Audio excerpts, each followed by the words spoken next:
السلام عليكم، ازيكم؟ عاملين ايه؟ يا رب تكونوا بألف صحة وخير. يا ترى ايه اللي ماسكاها دي؟ ده نبات ايه ده؟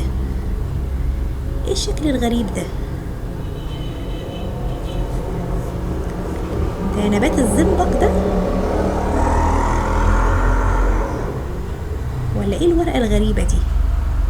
طبعا في ناس كتير ما تعرفش الورقة دي ايه دي اسمها الخبيزة. اهلنا زمان كانوا بيجيبوها وكانوا بيطبخوها، وكانت موجودة دايما عند بتوع الخضار، انما دلوقتي قليل قوي لما تلاقيها. يمكن السبانخ والملوخية موجودين على طول، انما دي مش عارفة ليه ما بيجيبوهاش. فين وفين لما الواحد بيلاقيها. مع ان عايزة اقول لكم ان طعمها احلى كتير من السبانخ ومن الملوخية.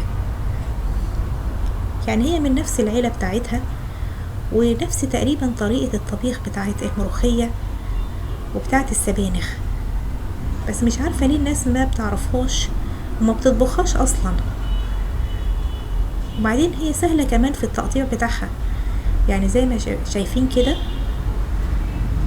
بنقطع الورقة بتاعتها بس، انما الملوخية شغلانة علشان تقطفي الملوخية. السبانخ يمكن سهلة، ان زي ما بقول لكم في ناس كتير ما تعرفهاش وما بتطبخهاش اصلا، وده يرجع لان بتوع الخضار ما بيجيبوهاش، فعشان كده الناس ما تبقاش عارفاها ومش عارفة ازاي بتطبخ. انا جبت نص كيلو وقلت اجربه معاكم. في طرق كتير على النت معمولة بالرز وبالحمص، وبيضربوها في الخلاط، بيعملوها بطريقة كده. انا جربتها قبل كده بطريقة الرز دي وضربتها في الخلاط، طلع طعمها وحش، طعمها كده عاملة زي اكل للاطفال. انما انا هعملها لكم بطريقة تحسوا كده ان انتوا بتاكلوا اكلة حلوة. نسمي الله وحواريكوا ازاي بعملها. بعد ما تتقطف بتتغسل كذا مرة عشان لو فيها اي تراب ولا اي حاجة، ونبتدي نغسلها مرة واتنين وتلاتة عشان ننزل منها اي تراب.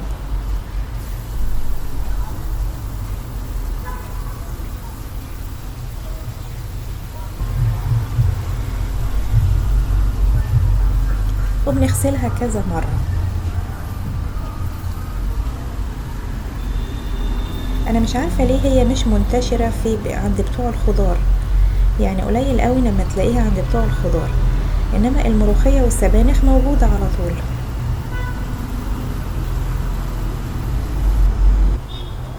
هنغسلها كذا مرة. بعد ما غسلناها هنبتدي ان احنا ننشفها شوية. هنصفيها كويس من المية،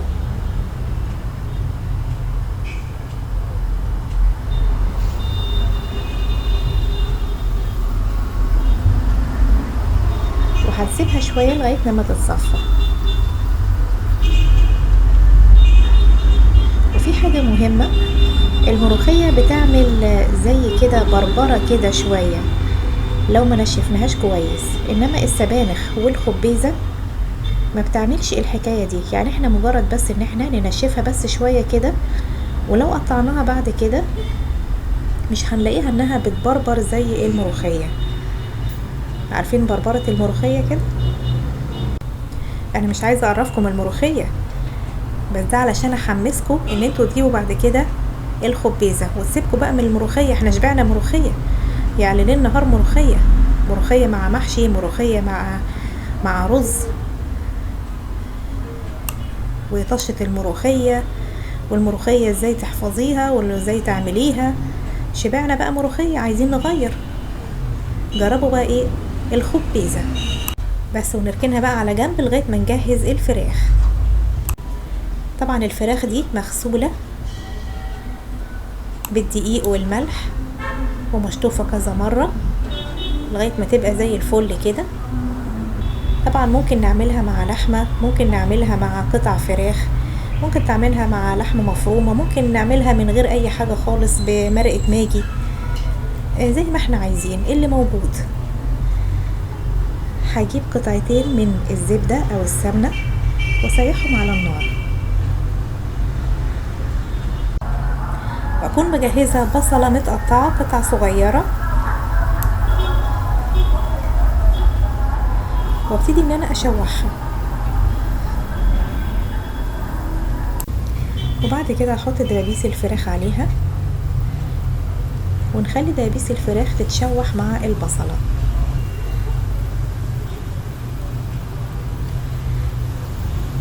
بس ونبتدي ان احنا بقى نسيبها على نار كده لغاية ما تاخد تشويحة حلوة،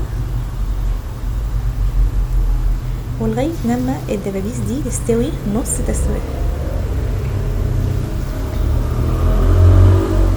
ونبتدي ان احنا نقلب الدبابيس.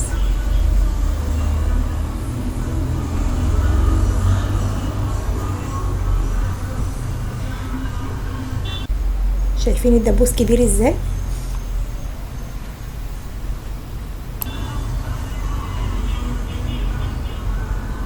انا مش عارفه ليه بتوع الخضار ما بيجيبوش ليه الخبيزه دي، يعني قليل قوي لما تلاقيها عند بتوع الخضار، انما السبانخ والملوخيه موجودين دايما عند بتوع الخضار، يعني قليل قوي لما تلاقي الخبيزه دي عندهم.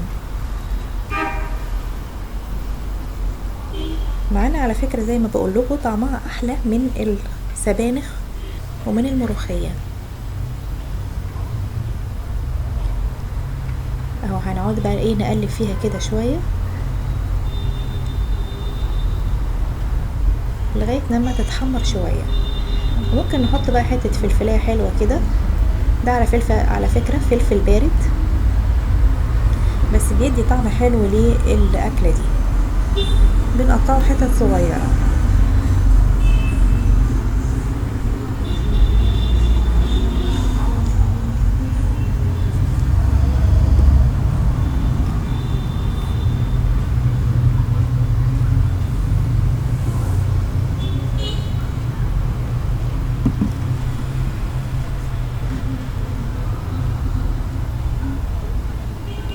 هنقطعه بقى كده اهو،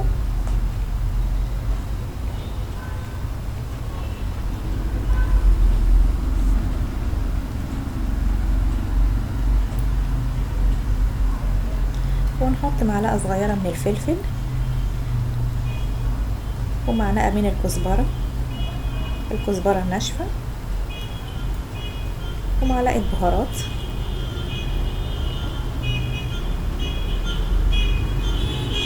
ومعلقه كبيره بقى كده مليانه من الثوم. عايزين تحطوا معلقه تحطوا معلقتين، هي مش هتخسر يعني، كل ما نزود الثوم فيها كل ما تبقى طعمها احلى. ونبتدي ان احنا نشوحها مع دبابيس الفراخ.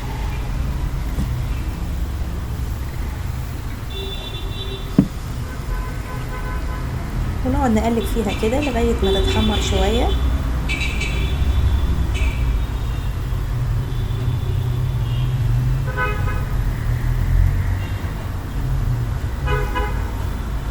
تسوية الفراخ بالطريقة دي بتخلي طعم الفراخ احلى لما ان احنا نسلقها، وبعدين بتخلي الفراخ ما تكشش.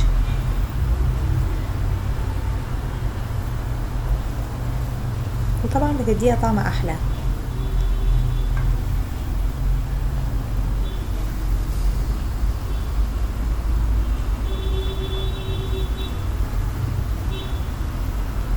ونقعد نقلب فيها كده لغاية ما التومة بقى والبصلة تدخل مع طعم الفراخ كده.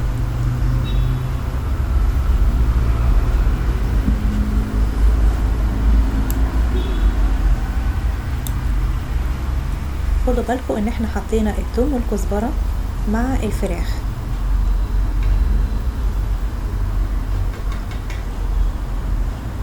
وبعد كده هنعصر كام طماطمايه في الخلاط، ونحط عليهم شوية مية ونضربهم في الخلاط ونصب على الفراخ. وده بقى اللي هيدي طعم للخبيزة بقى، هيوديها في حتة تانية خالص. هتبقوا مش عارفين بتاكلوا ايه، يا ترى دي خبيزة ولا سبانخ ولا ملوخية ولا ايه بالظبط. اهم حاجة ان هتبقى طعمها حلو. ونسيبنا بقى من طريقة الرز بقى والضرب في الخلاط. بس كده، ونبتدي بقى نغطي الفراخ لغاية ما تستوي. احنا عايزين الفراخ تستوي سوا كامل.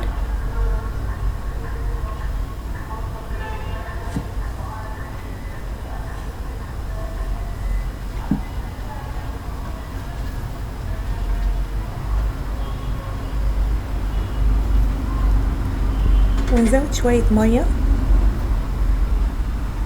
ونسيبها تغلي غلوتين لغاية لما الفراخ تستوي كويس، ونغطي عليها ونسيبها شوية.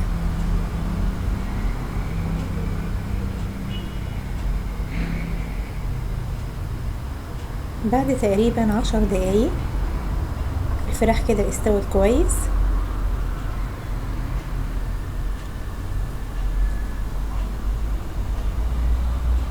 طبعا باينه هنا الفراخ انها استوت.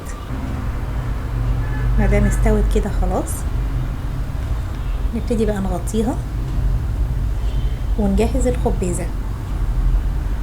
ادي الخبيزه اهي بعد ما غسلناها. ده مقدار نص كيلو، ممكن تعملوا اكتر من كده.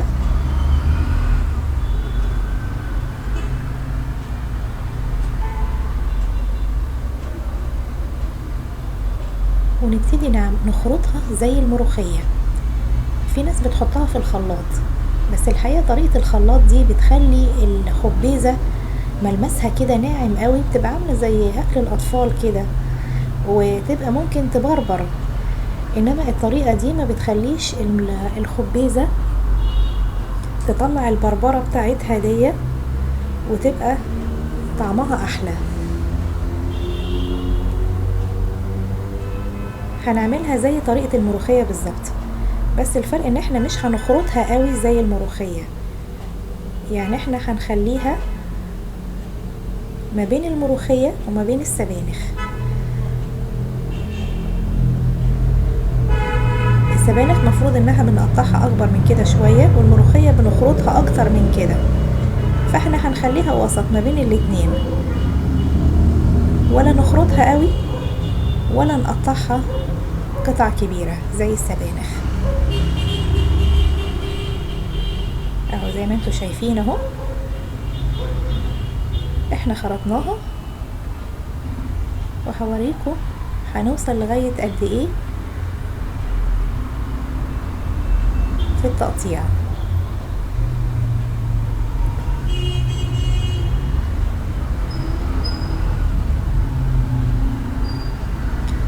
هو بس كده، شايفين بقى كده اهو. احنا دلوقتي ما وصلناش لمرحلة الملوخية، انما فيها قطع صغيرة من الخبيزة، وهو ده اللي احنا عايزين نوصل له، تبقى بالشكل ده زي ما قلت لكم، وسط ما بين الملوخية والسبانخ.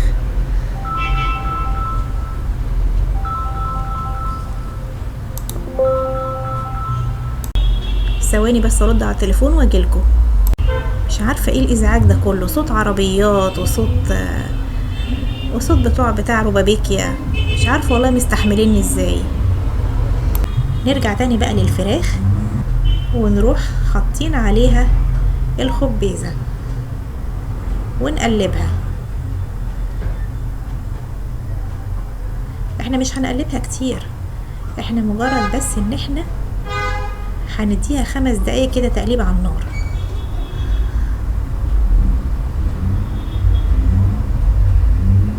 اهو شايفين.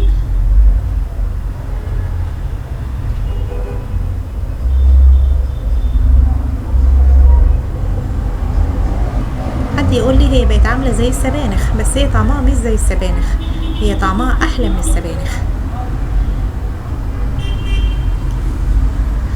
وطبعا مش هنعمل لها الطشه، لان احنا عملنا لها الطشه دي من الاول خالص مع الفراخ. شايفين الفراخ مستويه كويس ازاي؟ احنا ما حطيناش الخبيزه الا لما الفراخ استوت تماما.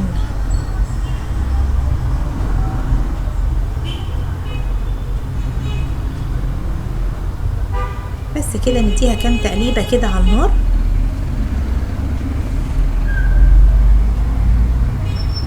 مش هنزود قوي في التسوية بتاعتها عشان يفضل لونها كده لونها اخضر كده حلو.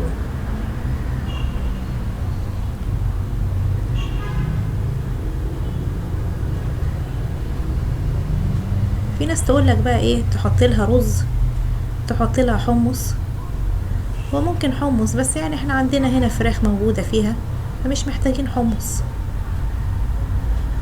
والحقيقة الرز فما احنا كده كده هناكلها مع رز، يعني هيبقى رز جواها وناكلها كمان مع رز. فانا الحقيقة بحبها كده، هو اما انا اكلها بقى مع رز مع عيش براحتنا بقى. اول ما تغلي كده خلاص نقفل عليها كده، خلاص قوي استوت، وبس نظبط الملح بتاعها وكده تمام قوي.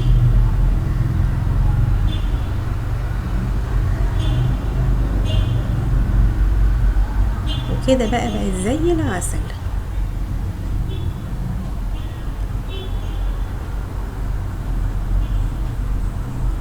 طبعا الناس كلها هتستغرب، هي دي سبانخ ولا دي خبيزة ولا دي ايه؟ بس هي الحقيقة هي خبيزة اهو، شايفين؟ هي بعد كده بتسود شوية، هي مش بتسود، هي بتاخد بقى السوا بتاعها كامل، فبنلاقيها باللون ده.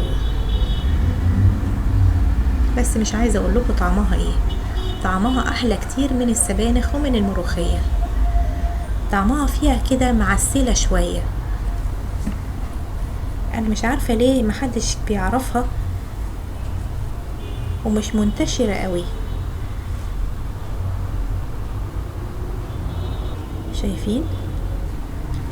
اللي ما يعرفش يقول ان دي سبانخ، بس هي الحقيقة هي خبيزة. ممكن بقى نعملها مع فراخ، ممكن نعملها مع لحمة، ممكن نعملها بالماجي براحتنا، ممكن نحط فيها شوية حمص.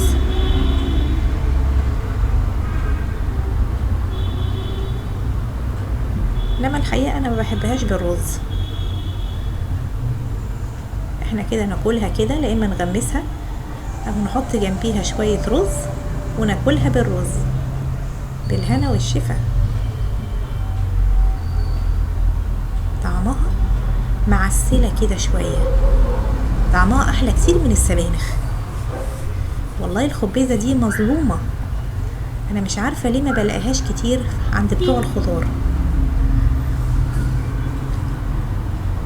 انا عندي بقى كنت رز برام، يا سلام بقى تتاكل مع رز البرام دوا، اكلة شتوية جميلة.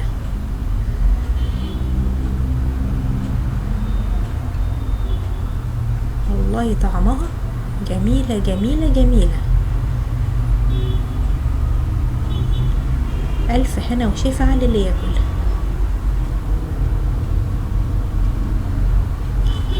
والله يا ريت تجربوها بالطريقة دي،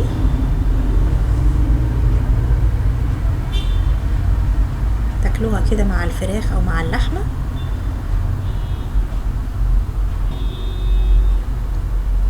شايفين رز البرام؟ مرة هبقى اعمل لكم رز برام برضو. شايفين بقى لما الواحد ياكلها كده مع الرز جنبيها، انما ان احنا نحط جواها رز وناكل جنبيها رز، طب وليه يعني كل كمية الرز دي؟ احنا نعملها سادة كده وناكل جنبيها الرز، وبعدين ما نزودش المية بتاعتها قوي علشان تبقى كده ماسكة نفسها. انما بقى نزود المية فيها ونزود الشوربة فيها ونحط جواها رز، طب وليه يعني كده؟ يعني احنا هناكل رز في الاخر يعني؟ وبعدين الرز بعد كده بيمسك فيها ويبقى عامل زي اللبة كده، متبقاش حلوة. هي احلى حاجة كده تتعمل سادة وناكل جنبيها بقى اللي احنا عايزين ناكله، نغمسها بالعيش، ناكلها بالرز، احنا براحتنا. والفراخ مستوية زي الفل.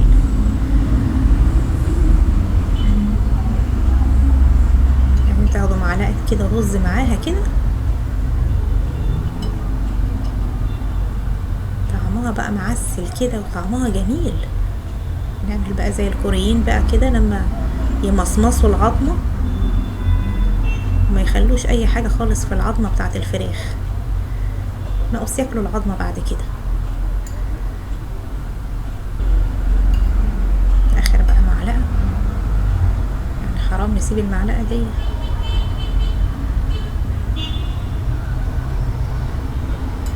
انا عايزاكم بقى ايه تجربوها بالطريقة دي وهتدعولي.